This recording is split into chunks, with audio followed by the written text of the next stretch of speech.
my goodness, this Michaels has the cutest stuff.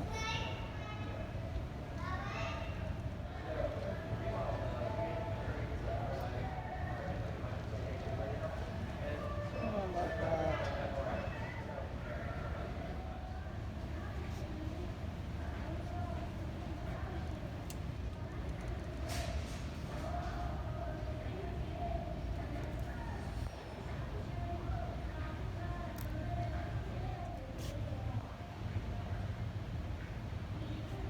Oh my goodness, I love these wall hangings. They're very large, so botanical. I love them.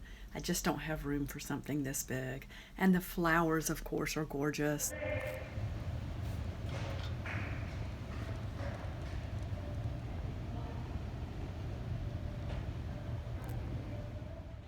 I love all of the flowers. I'm not sure what's up with me lately, but I want one of everything.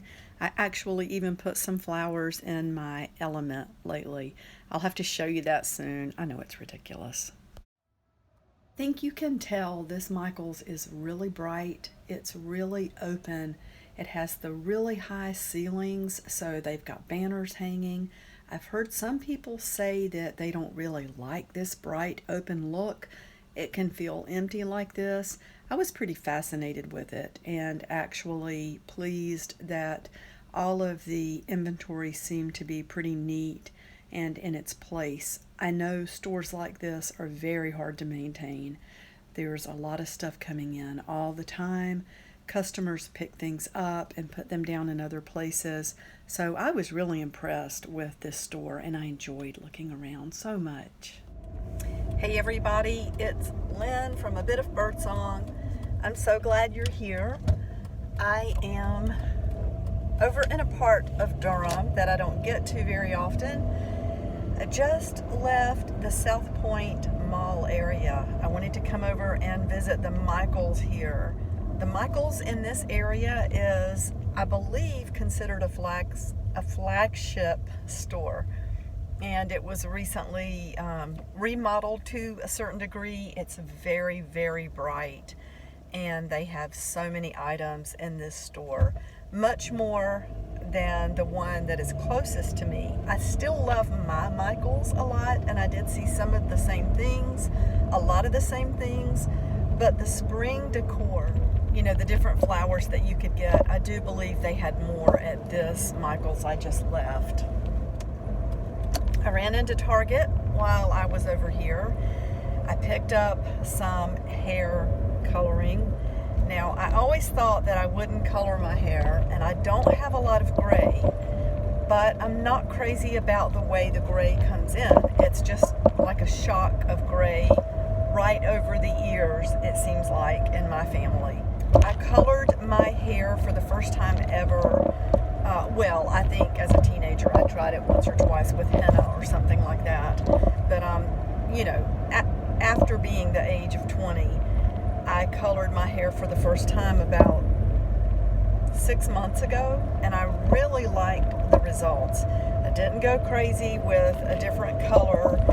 I stayed really true to my natural color, which is a really dark brown with a little bit of auburn and some black. And of course, you can't get those colors. It's like you can't really keep those colors when you color your hair. It kind of covers over everything. So I don't know. This time I went with brown again, and we shall see. I think it's going to be okay. But I can't remember what I got last time. I can't remember if I got a medium brown or a dark brown. I got dark brown this time, so it may end up looking really dark. But how will we know if we don't try? Now, I am on my way over to Goodwill. We have a huge amount of donations to get out of this vehicle. And I'm in the process of turning Ellie into like a little mobile apartment. Not really. I'm not going to live in it, but I do have a job. I found a job, something part-time that I absolutely love. And I'm just hoping I'm on the right road. I'm not sure I took the right road. Oh yeah, I think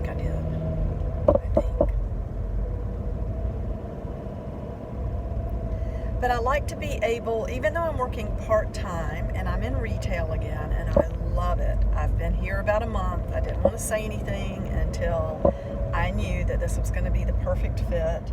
And even though I'm part-time, which was what I wanted,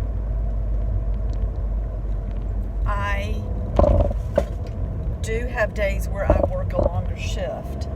And I like to be able to come out to Ellie and sit down and eat my lunch and have some privacy. And this is a very crowded parking lot. You know, I have it set up. I have almost like a little bed back here where I can sit down. But I want to get a curtain to go across, like behind my seats.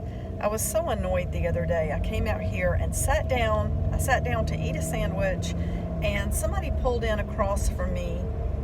And I looked up, and he was just staring at me through the windshield. And I thought, well, maybe he's just waiting for someone. I tried not to look at him, but every time I looked up, he was just staring. You know, like, what are you doing? And I wanted to say, what are you doing? But it was uncomfortable. I kind of quit eating because I don't like to just eat if somebody's staring at me. And finally, a lady came out of the store who was with him. And she was getting in the car, and I thought, oh great, they're going to leave now, so I can finish my sandwich and not feel like somebody's staring at me. She got in the car, and he spoke to her, and then they both sat there staring at me. So I moved. But I thought, I've been wanting to get my vehicle so that it feels like a place where I can have a respite if I'm out. And I'm going to talk more about that later. Just the situation that I used to be in, just the abusive situation, and then just the disaster of that second marriage, which was a huge mistake, and I was in no emotional shape to make a decision like that. Sometimes when I was out to buy groceries or to run an errand, if it was during the day and I was in a safe parking lot, I would be so emotionally drained and exhausted and sad and depressed and confused and lost. I would climb into the back seat. At that time I had a van, and I would stretch out across the back seat and go to sleep. And I would go into such a deep, sound sleep. And I know it was depression, but my van felt like a haven to me. It wasn't decked out to live in. It was an empty, clean van. I had, 2 children still with me at the time, but it did feel like a haven. It really did. And I would just go to sleep and rest. And when I would go to sleep, I would go sound asleep. Anyway, I'm very, very happy now, but I still enjoy having a vehicle that can feel like a little bit of a refuge. So I'm pulling into Goodwill. I'm going to make my donation, and I might actually walk in and just see if I spot anything that I need. I'm only going to be out for a little bit. So I'll talk to y'all later.